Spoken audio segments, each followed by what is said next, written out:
Alright guys, Tactical here, bringing you a day one recap of the CWL Pro League, and of course my predictions were wrong, as is tradition, and wow, what a fantastic day of matches. There was only two of them, Red Reserve Reciprocity and OpTic Midnight, so I'm going to be going through the matches today, exactly what the results were looking like, and also looking through some gameplay at the same time. So hopefully we should do a little bit of a mishmash of a video where we talk through the results, look at some gameplay, a bit of analysis going on as well, so hopefully that'll make sense to have enough content really to make a recap every single day, which is going to be the plan. If I can do it for 2 matches, I can definitely do it for 4. So like if you enjoy, subscribe if you're new as always, and let's hop right into it. So Reciprocity versus Red Reserve was the first matchup, and with Red Reserve looking a little bit shaky at the Pro League qualifier, I actually predicted Reciprocity to come out and take this one, which is a classic really. But honestly, Bance and Joe just went off this series, like we're playing really well.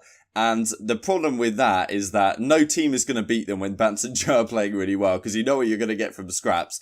So it's just a tradition, it's just a classic from Red Reserve that they come out swinging against their European brethren, as I've said a few times. But anyway, this is the first map box score. This is thanks to EasyMac. I'll leave the link to his spreadsheet in the description box below. Reciprocity had a decent edge early on, and then Skrapz went on a ridiculous streak, something like a 15 kill streak. I think he was 3 and 4.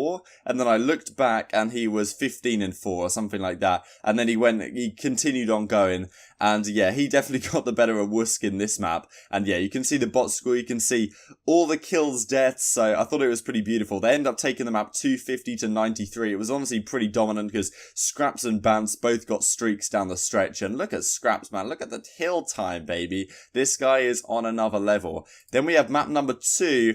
6-4 in favour of Red Reserve. This was a back and forth one, but the thing is with Red Reserve, in the recent history, the last few months, their S&D Game 2s haven't been that solid. And this map, they ended up winning, and it's super scary. Red Reserve's respawn is very, very good indeed, and if they're winning their Game 2 S&Ds, they can easily 3-0 you, which is what happened here. But if they don't do that, then they have some issues on their hands. You could see the kills were actually, Zero did very well, but apart from that, it was pretty much back and forth, and they're winning a lot of clutch rounds. Den's got unlucky. There was one round he was laying down, trying to hide, and his feet were sticking out, and Bance could take him down or something like that. But 6-4 Red Reserve map 2, and then map 3, we have a 3-2 in favour of Red Reserve. This is a very back and forth map. Honestly, it looked like Reciprocity were going to be taking this one. And yeah, let's go through some gameplay of this now. So, just looking at the final minute of gameplay here from, well, this is round 4 of the control, and this is one that Red Reserve really need to win, of course, to guarantee, well, to give them a chance of getting the 3-0 here. And the really big gunfight is this one on Wuskin. You can see that Wuskin's pushed all the way out this side of the map, and as the defense tries to hold down this final B objective, they need pretty much a spread, and this is what Bance does really well here, staying alive in the back, eventually going to get taken down by Zed, and that's kind of where you think, okay, 9-6, it's going to be pretty easy for Reciprocity to hold on to this with the defense advantage, I guess, as well. But, Zero just barrels into the hill, manages to get a 3-piece, and ends up getting streaks off the back of this as well, and this is a massive clutch round from them, and the fact they managed to take it is super important down the stretch, of course, because it gives Zero these streaks, as you can see in just a second here, and that really helps them when they go into the round 5, which of course they end up taking as well to take the series in the 3-0 fashion, so bit of a clutch there from Red. So of course, Skrapz wins the Battle of the Brothers, and he tweets out this, just finished my first ever Cuban cigar, and wow, that was amazing. But anyway, after this series was concluded, we had the OpTic Gaming versus Midnight series, and wow, was this a barn burner. Map number 1. 250 to 215 in favour of Midnight. This maybe is a little bit confusing, the fact that Midnight is here on the left, but they actually did win this 250-215. And, well, first of all, OpTic got 3-0'd here by Midnight Esports, and this was the only map that was really close. Now, of course, they have to use this substitute. I don't know if you guys watched yesterday's video, most of you probably did, knowing that ZooMaa was substituting in for Dashy here, and it was very difficult for OpTic to find their preferred roles in this scenario. Like, who is exactly going to be using the Maddox? Like, ZooMaa was using it on, well, Hacienda, like the bigger maps. TJ was using it as well. Scump was tend to still be on the SMG. And, well, it was super interesting because how much stock can you put into Midnight after this victory? I'll just go through the box scores real quick before we talk about this, then we'll go through some gameplay. So, yeah, the first map, Brack and Envoy just went off on it, and Parzelion as well, actually. I think all of them got streaks at some point towards the end of this game. As I say, we'll look at some gameplay in a second. OpTic were dominating the early part of the game, but once Midnight really got back into it, they pretty much ran away with the game thanks to the streaks that they had in their back pocket. And yeah, so then map number 2, we had a 6-2 in favour of Midnight, and this was honestly, like, not close at all. OpTic won a couple of rounds that were decent, but Midnight were just outplaying them. They were sneaking through gaps, especially like Envoy and Jetly being the playmakers for the team. I think it's meant to be pronounced Envoy, so I'll try and do that in future. And yeah, so they were sneaking through the gaps, playing unbelievably well. And look at the scoreboard again, man. Brack is 10-2. People talk about Envoy as the real star guy of this team, but when I watch them, Brack is always going off. He is never negative. This man is frying. And yeah, well, ZooMaa 1-7 in S&D. I'm sure he's gonna, well, he already has caught a lot of flack from the OpTic fans on that one. Well, from some OpTic fans, I will be clear. And yeah, I mean, he didn't exactly have the best of series, but neither did a lot of the rest of the team. And especially when we go through to look at this map 3 as well, where they got 3-0'd by Midnight in the control. Well, the scoreboard isn't pretty for a couple of these players right here. So anyway, just to talk more on this series before we go into some gameplay, how much stock can you put into Midnight off this? It's not really the result I was expecting. I thought OpTic would still be able to muster something up considering, you know, how good they've looked, but it's really a shame that Dashy wasn't here in my opinion, because I'd love to have seen this Midnight Esports team against the fully fledged OpTic lineup, because this series was super comfortable for Midnight, and if it was comfortable for Midnight against the ZooMaa team, you would assume it would be at least competitive against the full OpTic squad. Of course, it's very difficult to say how much worse this OpTic team was with ZooMaa than they would have been with Dashy. Obviously, somewhat, but it's difficult to say exactly how much. You know, obviously this completely threw off their preparation and completely threw off their role dynamics, as Scump talks about on Twitter here. So we have 3 subs on our team at the moment. People are acting like it's an easy switch. Anyone that runs the Maddox doesn't usually do it. Imagine picking a new role 4 months into the game. Also, our specialist situation is off, which is also a fair point. So yeah, that was a tough situation for sure for the guys of OpTic, but how close they were to their peak form, and considering how convincingly Midnight were able to dispatch of them, is very interesting indeed. I wonder what you guys think about Midnight, because the way they played this series was really, really impressive. And you know, obviously there's this caveat, the fact that OpTic have ZooMaa. It's tough to say, well, you know, whether OpTic are like falling off or anything. You don't even know. If they'd have had Dashy, who knows whether they would have, you know, who knows how competitive this series would have been. They might still have lost. They might have still won convincingly. That's what's unfortunate right now. You can't really tell. But of course, OpTic are going to have to figure out this situation quick, because they're playing UIU tomorrow, then Evil Geniuses, then Reciprocity. And it's a bit of a scary situation when you really struggled in this series.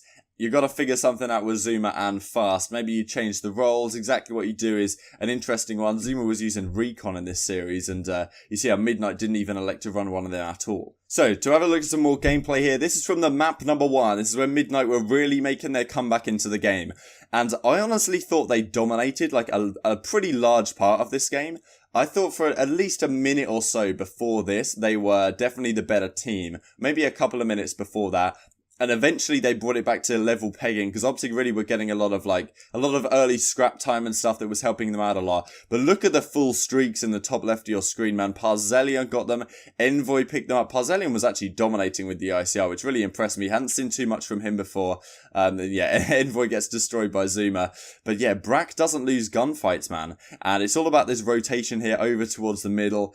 Karma's trying to play a long flank, and look how disjointed this is right now. ZooMaa from distance. Honestly, if Brack had more bullets there, I think he'd have won that gunfight, because, as I say, this guy doesn't miss. And yeah, Midnight pull out a hefty lead right here, break the 200-point margin. They go in with an Astro Gaming listening on OpTic too, as they try and make the comeback, and they do a pretty decent job. Envoy does pop this drone squad. TJ does his best up top, but they're still getting the time in hill, and with that drone squad around, it's super hard to get anything done. TJ was honestly playing really well, I thought, with the Maddox in hand here, so it makes sense for him to continue that tomorrow. And I think a lot of people were suggesting maybe you do just put ZooMaa on the SMG, and you, like, even if Scump has to use a Maddox, he can. It's an interesting one. So the 200 health is popped here on, well, pretty much both sides, I think, in a second. Then Parzelion does such a good job staying alive here in the water and having the drone squad just look over him. And he can just hide there and the drone squad would just hover above him and just cause havoc for the guys in hill. And Envoy takes down 3 with the lightning strike, and you'll see the lightning strike comes back to haunt OpTic Gaming once again as we go down the stretch of this game over towards that rotation, over towards the fences area. And these guys are, OpTic Gaming are really struggling to get back into this hill. Scump wins an unbelievable gunfight onto Brack. And yeah, eventually they get some sort of time at the end of this. But Parzelion does well to try and contest. It's a bit of a mess right now. Envoy comes in through the back, but it's all about this rotation. Scump sees one, gets kind of unlucky timing, popping the stun. And that was actually a big deal down the line. So yeah, as this game comes to a conclusion here, TJ doing his best to stay alive, and the trades come in, but Parzelion with the streaks takes down TJ and then calls in the Hellstorm, and it was just devastating for OpTic at the back of this game because they couldn't really do anything as the Hellstorm came down. Parzelion did a great job. He broke it up and then he hovered it, because you can send off the rocket and then hover it, and took down 3, and that was the end of game 1. So I wanted to show you guys this round from game number 2 as well. This is round number 7, and look at what Envoy does right here. They play a B split, but look how Envoy gets to B. He runs through B on the minimap, that's number 3, runs straight down mid, cuts underneath the middle of the map, runs through a hole that no one knew existed, and somehow gets behind these guys, takes down 1, and ends up helping winning them the round, because they just pinch onto the B site perfectly. Crimsix does well from the back, but a 3 versus 3 in this scenario, Envoy really opened that up for them, and even with them losing that opening engagement there over at B, they still managed to trade it out very nicely indeed, and they do a quick rotation to A. Envoy once again making plays. What a little cheeky angle that is towards mid. Takes down TJ, and yeah, Karma has no chance at all, and it's all over for Crimsix trying to retake this site. What a round from Midnight. So to close out the video here, I thought I'd talk through the end of this control, because Midnight had to clutch up so hard in this one. They are up in the kills, but they were just 13 seconds away from not being able to capture a single objective. They managed to get A locked down. That gives them another minute to try and capture B here. The first round, by the way, in this control was unbelievably convincing, and Envoy gets kind of destroyed here by TJ. But it was unbelievably convincing. They didn't even get a second on the point at OpTic Gaming. They made no progress at all. So Midnight do a really good job. Llama takes down a 2-piece here. And this is the pinch that you'll see so often in Control. How you've got Brack and Parzelion right here just staying alive in the spawn. Karma knows that they have to be in this position, but Brack is one step ahead of the game here.